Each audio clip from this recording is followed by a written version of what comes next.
UFC Fight Night.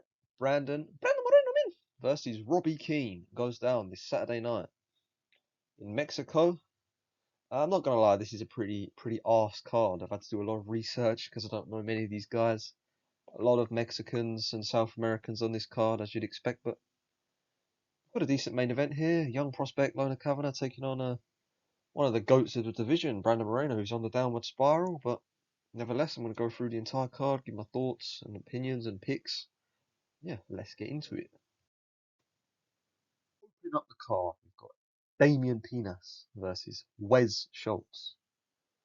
Both these guys coming off of first round finishes on the Dana White Contender Series, making their UFC debuts against each other. That's not common. Usually we see them fight sort of layup washed guys in the divisions, but Damian Pinas had a nice little KO win over Vitor Costa on the Dana White Contender Series. Nice bit of counter striking against the Fighting Nerds prospect.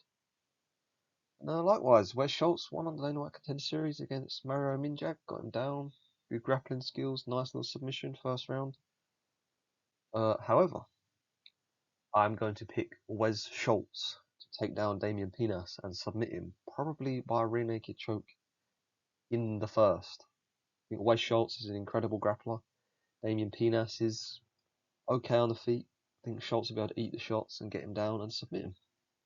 Obviously, we don't know too much about these guys as they've only had about 2 minutes of fighting in the Contender Series. So, yeah, not just a basic prospect to open up the card. However, Eric Silva versus Francis Marshall is the opposite. Eric Silva is a complete can in the UFC, still somehow only fought twice, and made his debut in 2022, lost, then come back in 2024 and got KO'd by Mohamed Naimov, of all people, KO'd Eric Silva. You know, if you know, you know, we do not fuck with Naimov after what he did to Nathaniel Wood. Francis Marshall's going to go out there and, just like Wes Schultz, take him down and submit him in the first. Light work from Francis Marshall. I thought he was robbed against Mauro Santos in his last fight. Francis Marshall's only young, 26, so I'm going to assume he's made major improvements since then. But yeah, I think this is it's a pretty easy win for him to build the momentum back, and I think he can easily dispatch of Eric Silva. Moving on, Sofia Montenegro versus Ernesta Caracate. Sofia making her debut in the UFC. She lost on the Dana White Contender Series. It was a split decision. Why is she in the UFC if she lost on the Contender Series? That's not a good look already. However, she's young. Whereas Ernesta Caracate has been in the UFC. That's probably not how you pronounce it, but who cares? In the UFC for a couple of years. She did win on the Contender Series. She beat a win that's aged well. She beat Carly Jadis. That's a great win. However, she's a bit of a decision merchant. Not really got many finishes, but I do think she will beat Sofia Montenegro by decision as well. Not a great fight, but who cares? It's low-level WMMA. I'm just going to pick Ernesta Caracate to win by decision as she has the more UFC experience. Pretty safe pick. So I've got Wes Schultz by sub, Francis Marshall by sub, and Ernesta Caracate by decision. Next up, we've got Douglas Silva de Andre versus Javier Reyes. Now, this is two polar opposite guys here. Douglas Silva de Andre has been in the UFC for many years. He's fought some great competition. Guys like Rob Font, Piotr Jan, the champ, Marlon Vera, Henan Bahal, and since moving up to featherweight, Laurent Murphy and others. However, he's on the decline as of late, recently losing in 2024 to, what's the guy's name? Miles Johns, which isn't a great guy to lose to. He's pretty low level. However, I do think he will have enough to beat Javier Reyes. Javier Reyes is 32 years old, entering the UFC. Not a good look. He did have a decent fight on the Contender Series. It was against the Can though, and he got the first round KO, but I think Douglas Silva de Andre will be too experienced and crafty to avoid the early onslaught from Javier Reyes, and he can get his way to a decision win, maybe even a late sub. Who knows? But I think Douglas Silva de Andre, really easy to say name that, will be able to, a crafty vet performance against. I mean, he's still a prospect himself, Javier Reyes, who will look dangerous early, but I think Douglas Silva de Andre will will be able to absorb the shots early, get his way to a decision or submission win. Yeah, not a great fight. Javier Reyes, just a lot of Mexicans and Brazilian guys, South Americans. It's none of these guys are really that good. If this card wasn't in this country, most of these guys wouldn't have been signed. That's what I'm saying. UFC clearly want guys from all over the world, which I can understand from a business point of view, but they're not really UFC caliber, most of these fighters on the roster. Talking of two guys that aren't UFC caliber, Christian Quinones and Chris Matinho are not UFC caliber at all. I will never in my life pick Chris Matinho to win a fight. I know he lost to Cameron Wellmaker and Sean O'Malley, but he got absolutely dominated in both those fights, and he got destroyed by Sean O'Malley. I know he had another fight. I can't remember who it was against. He then after that he left the UFC, went to do grappling for a couple of years, then boxing, then come back to MMA, signed to some random promotion, beat up a few cans, got his shot against Cameron Wellmaker short notice, got absolutely colded in the first. That's not an embarrassing loss. Cameron Wellmaker's a decent prospect, but shit, let's just be honest. What is Chris Matinho going to do? Christian Quinones is not much better. He's lost his last two fights by submission. Andy Barcelos beat him in 2024 in his most recent fight, which is not a great loss. Obviously, no loss is a great loss. A loss that has aged well. Andy Barcelos is on a fucking tear in the division. Arguably the most underrated guy. No name value, but one of the best prospects in the division. With the guys he's beat, Peyton Talbot, Ricky Simone, Cody Garbrandt, most underrated guy. As I just said, Christian Quinones lost his last two by submission. Chris Matinho won't be able to take him down, and even if he does, I don't think Chris Matinho will shoot. That's not really his style. He's not good enough grappler to beat Christian Quinones. I don't think Christian Quinones is a good fighter. I just think he's better than Chris Matinho, and neither of these guys should be in the UFC, and I think Christian Quinones will win a decision. Not a great fight. Both of them shouldn't be in the UFC. Next, we've got Macy, bad to the bone, Chia Son, if you know, you know, versus Aline Perez. Aline Perez, a new prospect in the division. There's not many in WMMA. She's not the best, but I'm pretty sure she has an OnlyFans as well. You see her with Marab. No offense to Aline Perez. I'm pretty sure she has an OnlyFans. You can just look at her, and some women you can just tell. She looks like a whore. Like, if she wasn't in the UFC or an MMA fight, she'd just be on the street. No offense to you, Aline Perez. But talking about her fighting style now, she's on a hot streak, beating good contenders like Jocelyn Edwards. That's aged well. Recently beating Carol Rosa. So she's earned her spot near the top of the division. She deserves a fight with a top contender like Macy Chiasson. I know she's ranked above her. Macy Chiasson herself coming off a couple of losses to Joana Santos. That's not a good look in the Big 25 when it happened. A respectable loss to not Rodolfo Vieira. What's her name? Ketlin Vieira. Not a bad loss, both by decision, so she didn't go out there and get dominated, but I think Aline Perez will be able to submit Macy bad to the bone. By rear naked choke, I think, in a second, or maybe early. Aline Perez will come out fast, looking to impress the crowd. Don't be surprised if you see her boring. She'll just probably shake her ass again, because that's what gets her attention. She's not a good fighter, nor good looking, so she results in shaking her ass to these guys that goon to her online. That's how she gets popularity. Yeah. I've gone in way too hard on her there. That's not very nice. I'll take it all back, Aline Perez. Yeah, but I think she's gonna win though. So I've got Aline Perez by sub, Quinones by decision, and Douglas Silva DeAndre by decision. Next up, Ryan Gandra versus Jose Medina. I don't know who Ryan Gandra knows at the UFC, but this is a fucking incredible matchmaking for him. Jose Medina may be the worst guy I've ever seen fight in the UFC. I don't know how he got in the UFC. I don't know how he's still in the UFC. But I can respect him. He lost on the contender series to Magomed Gadziov. Lose on the contender series, you shouldn't get signed. You should automatically have to go back in there and prove yourself. He then lost on his debut to Ateba Gautier. I can respect that. No, that wasn't his debut. Sorry, he lost to Zachary Reese in his debut. He got absolutely fucking destroyed by Zachary Reese. Zachary Reese is like a dangerous striker. You can respect it's his debut, you know, minor setback. He then got booked against that Taylor Gautier, got absolutely colded again. Oh, you can respect that, maybe a little bit, you know. He's a good young prospect. He then lost to Dusko Tordovic in the first round. Dusko Tordovic is the bottom of the barrel of the UFC, and you lose to him. You should have been cut immediately after that. However, I understand it. Easy way to build Ryan Gandra in. I don't know a fucking thing about Ryan Gandra. I know he KO'd some of them on the Contender Series. And he's going to do it against Medina, because Medina is literally a punching bag. If Gandra loses, cut him immediately. Might be the easiest pick of the card.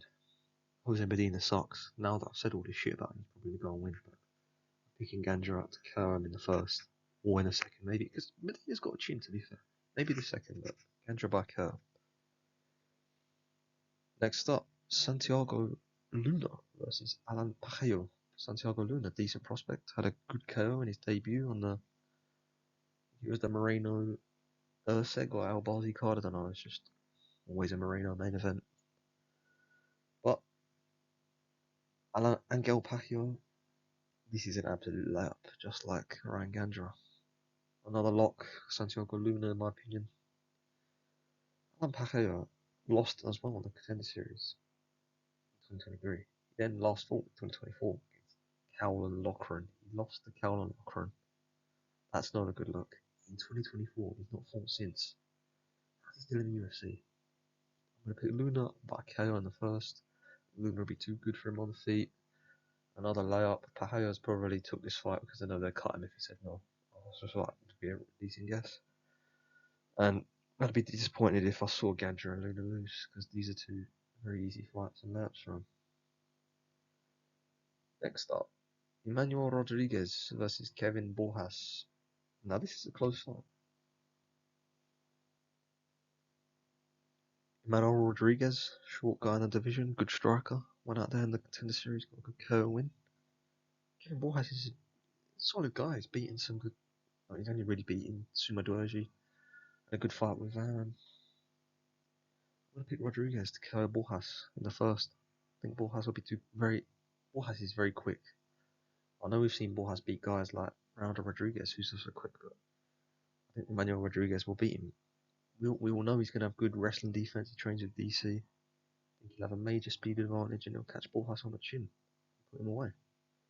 Another good young prospect from Mexico. He's only 26, I believe. I think he'll be full of confidence in his home crowd. He'll go out there and beat Kevin Borjas, and that's a decent guy to beat in your debut, I think, if you can get it done. So I've got Gandra and Luna as the locks of the card to go out there and beat Medina and Pacheco in the first. I've also got Rodriguez.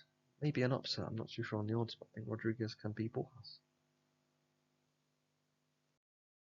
Next up, Edgar Chairez versus Felipe Buenas. Good fight in the flyweight division. I really like watching Edgar Chairez fight. He always brings it.